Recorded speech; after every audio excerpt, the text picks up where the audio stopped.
Ukileta watu 100 katika nchi ya Marekani, utakuta zaidi ya watu 9 wanapewa misaada katika nchi ya Marekani, ikiwemo food stamp, Medicaid na misaada mingine ambayo mtu anapewa katika nchi ya Marekani. Na katika hiyo misaada utakuta kupewa chakula au kupewa hela ya kununua chakula ni kimoja katika vitu ambavyo vinasaidia watu wengi ambao wanakaa katika nchi ya Marekani.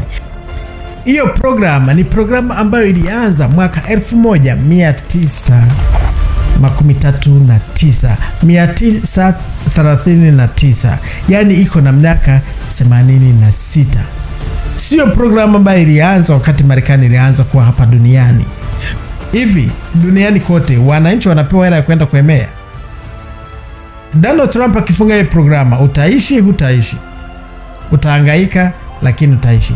Lakini huyu president mpya ambao tuko naye, Donald Trump, amekuja na njia mpya. Amesema anataka kufanya Marekani kuwe nzuri zaidi kwa kufanya watu wapate hela nyingi kikazi na vitu vingine. Watu wako naoga sana, wanasema je, tutaendelea kupewa msaada au hautakuwepo? Misaada ya Medicaid itafungwa, masomo watoto watakula kwa masomo, watu hatutapata hela ya kwenda kuemea, itakuwaje? Program ya food stamp kila mtu Marekani anaijua.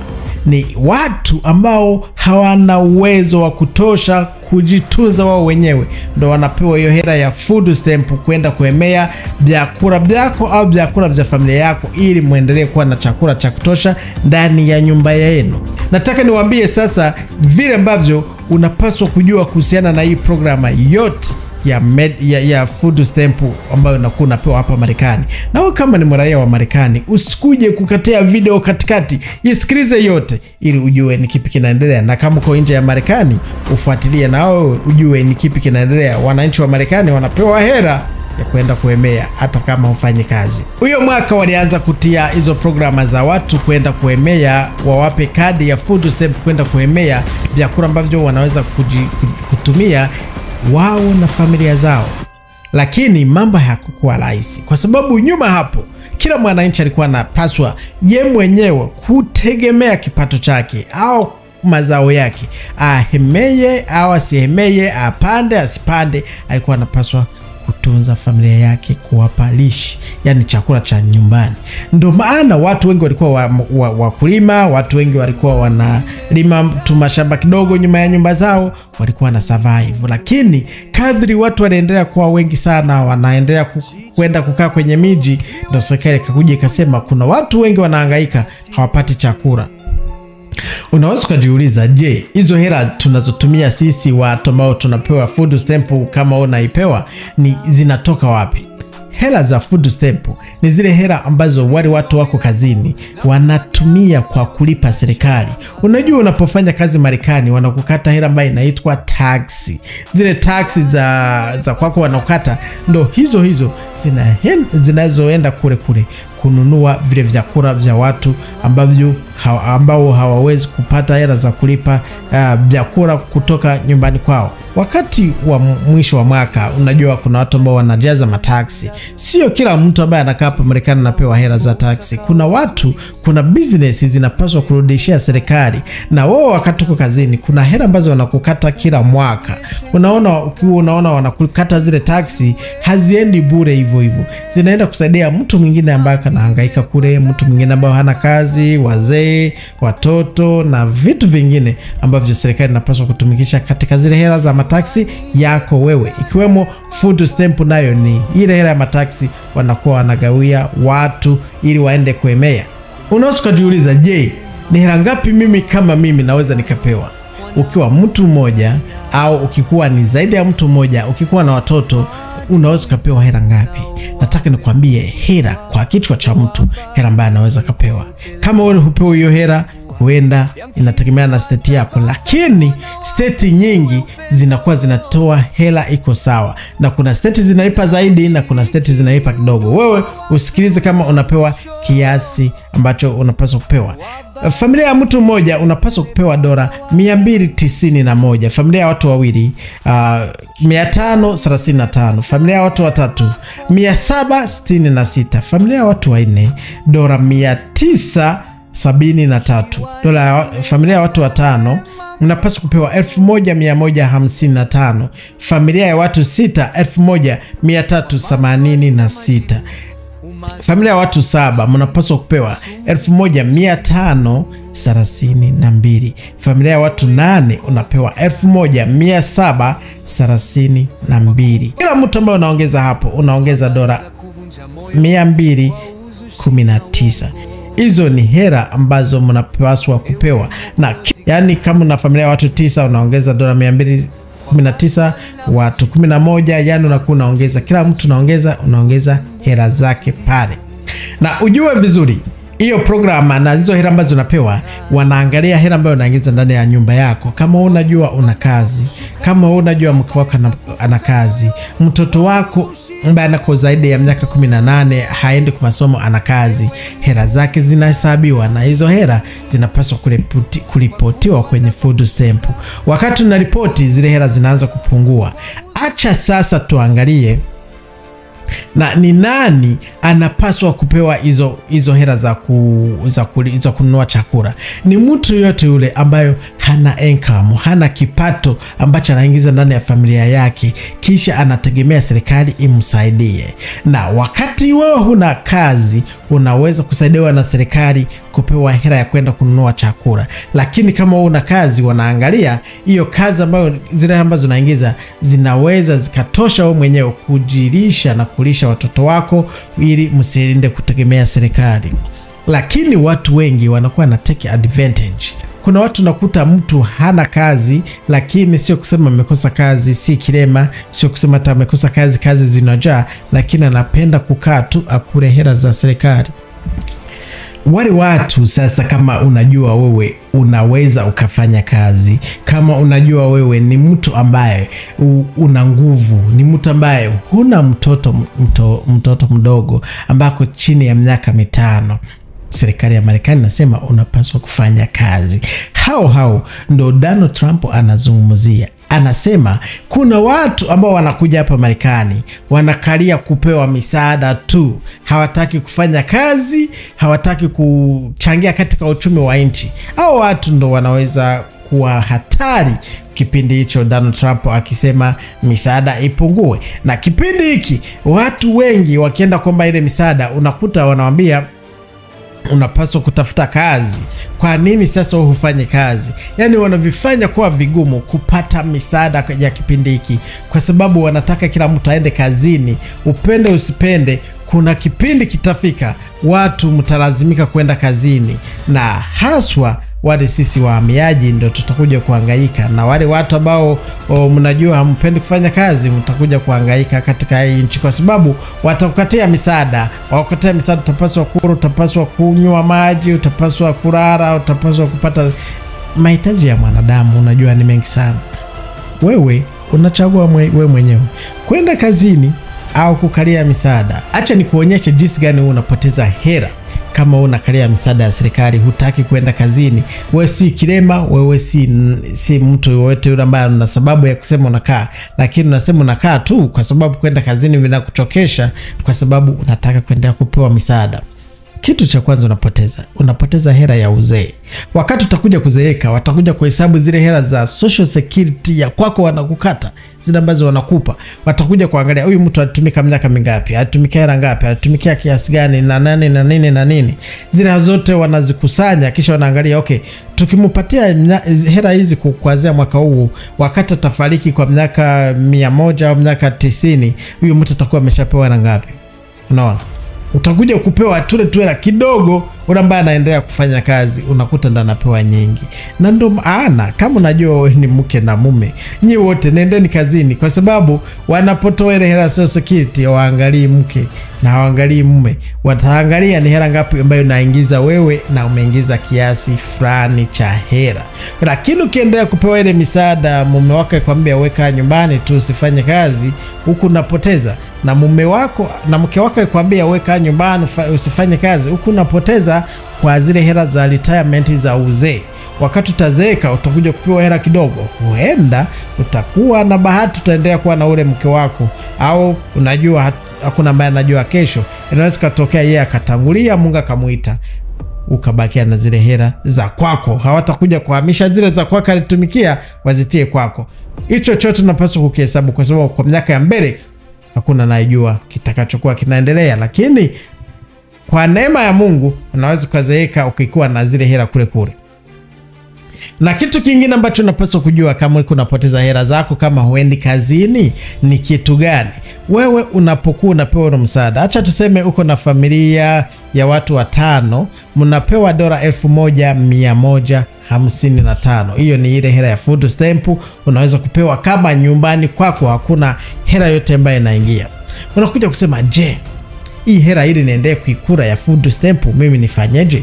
Acha niache kazi. Unakaa uingize hela yote ile, lakini ukienda kazini wanaweza kukulipa $15 kwa saa. Unafanya masaa 40 kwa wiki, hiyo inakuja kuwa ni hela nyingi, sio chache sana. Acha tufanye $15 kwa saa, kisha unafanya masaa 40 kwa wiki, unakuwa na $600. Mara 4 kwa mwezi mmoja unakuwa na 2400.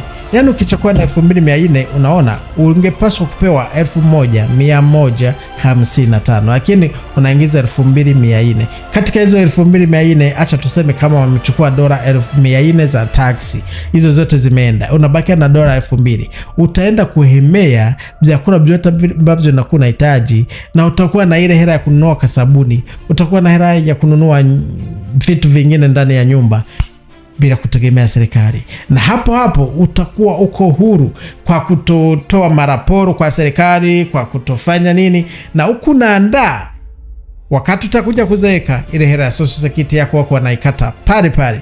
Lakini kama huingize hela yote ile hawaikati. Hicho ni kitu ambacho kila mtu ambaye kwa Marekani unapaswa kuhesabu, kwa sababu kwenye uzee wako hakuna mtu ambaye atakuwa pamoja na wewe, na hakuna atakayekuja kukusaidia. Watoto wako, wajukuu wako watakuwa na bili zao nao zinawasumbua.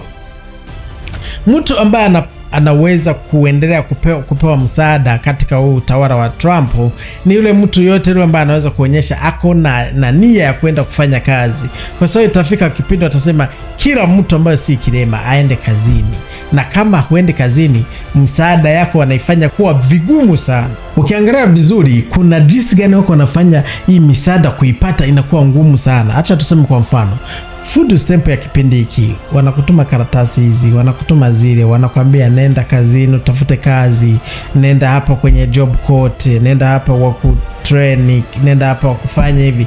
Yani kuna opportunity kwa wale watu ambao wanaweza kuteka advantage kwenda kusomea kitu fulani, na kuna opportunity ya kupata kazi, kwa sababu wanapokupa kazi kwenda kupata hii kuomba hii misaada, utaweza kuacha hiyo kazi hovyo na misaada ili uendelee kuipewa. Na misaada inapita na simama, kwa sababu lengo la serikali ya Trump ni ya kuhakikisha kila dola ambayo inaweza kuwa kwenye kesi iendelee kuwa kwenye kesi, isikuwe hela ya kupewa mtu ambaye ana nguvu. Mwanaume anashinda nyumbani na rara, mwanamke anashinda, unakuta nyumbani nyumba ya watu wawili, mke na mume, wote hakuna mtu ambaye anafanya kazi, na nyinyi wote mnategemea serikali. Utawala wa Donald Trump sio hivyo. Wanataka kila mtu achangie katika uchumi wa nchi, na kuchangia katika uchumi wa nchi sio kitu cha ovyo hivyo, na hawatakuja kukukimbiza na fimbo, hapana.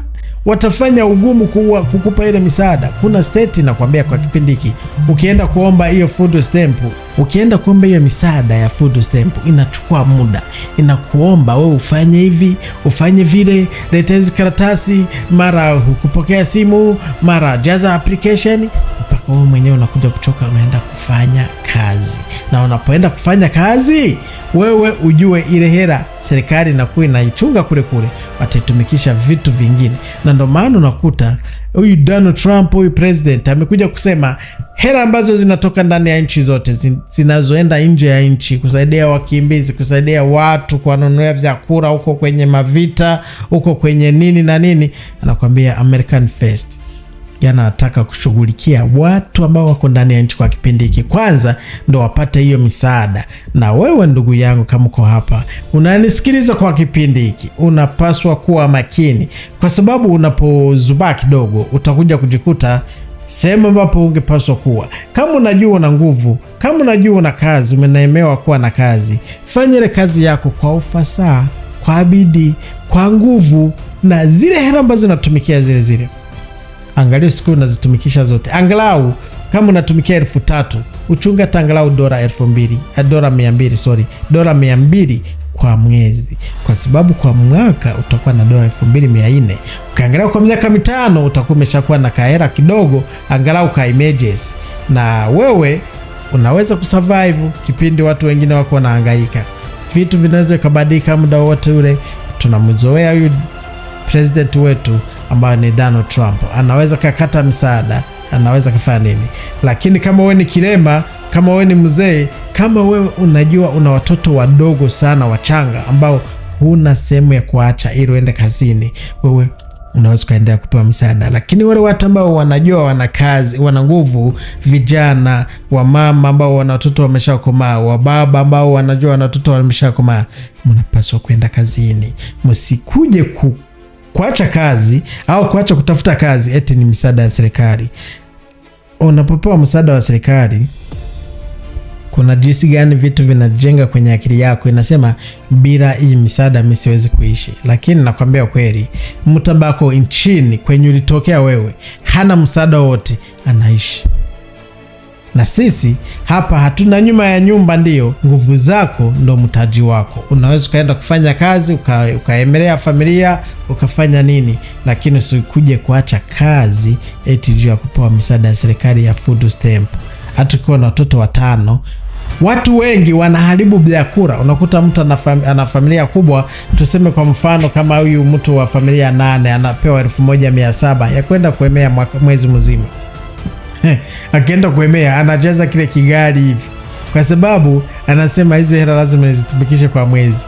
Na unapovinunua wale watoto wanaharibu, vingine wanatupa mtrashe, vingine wanaharibu hivyo, kwa sababu zile hela hukuzichokea. Unapotumikisha hela ambayo umechokea wewe, unajua jinsi gani utafanya. Na sisi wenyewe tuko tunaharibu watoto wetu, kwa sababu tunapoleta vitu vingi kama hivyo, unajaza stock kule nyumbani kwako, mtoto atakuja kuviharibu vile ambavyo anataka, kwa sababu anaona ni vingi sana, sio vitu ambavyo umenunua hela kutoka benki kwako au kutoka kazini kwako au kutoka mfukoni mwako.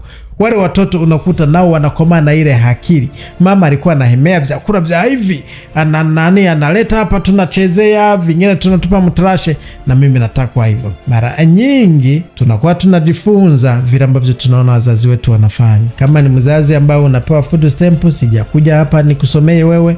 Au kama ni mzazi ambao unafanya kazi unahemea, sijakuja hapa nikusomee wewe. Niko nawapa kile ambacho wewe kama ni mtu mzima unaweza kusikia wewe kwenye akili yako, au unaweza ukaona huyu ni mfano bora ambao unapaswa kufuata. Huyu ni shauri wa ubure ambao mimi nawaletea. Kama babaka alikuwa mkulima, ndoto yako ikikuwa kubwa ilikuwa ya kuanzisha duka. Kama babaka alikuwa mwalimu wa kufundisha kwenye primary, ndoto yako kubwa ilikuwa ya wewe kuwa mwalimu na wewe, au kuwa director wa kule. Lakini na sisi hapa Marekani tulipo, kama sisi wazazi hatuangalie makini, watoto wanafuata zile nyayo zetu. Ndio maana unakuta hata kimasomo kabisa wanashindwa. Sijataka kuingia kimasomo au kwa vitu vingine, ila nimekadokezea tu ili mwenye sikio asikie. Nawapenda sana ndugu zangu. Chukua hii video itumie watu wote kwenye grupe yako, rafiki yako, mama na watu wengine. Na usisahau kusubscribe, kwa sababu video zingine zinaendelea kuja. Na wakati tunaleta video, mwenye anafaidika ni yule ambaye amesubscribe. Nawapenda sana. Mungu awabariki.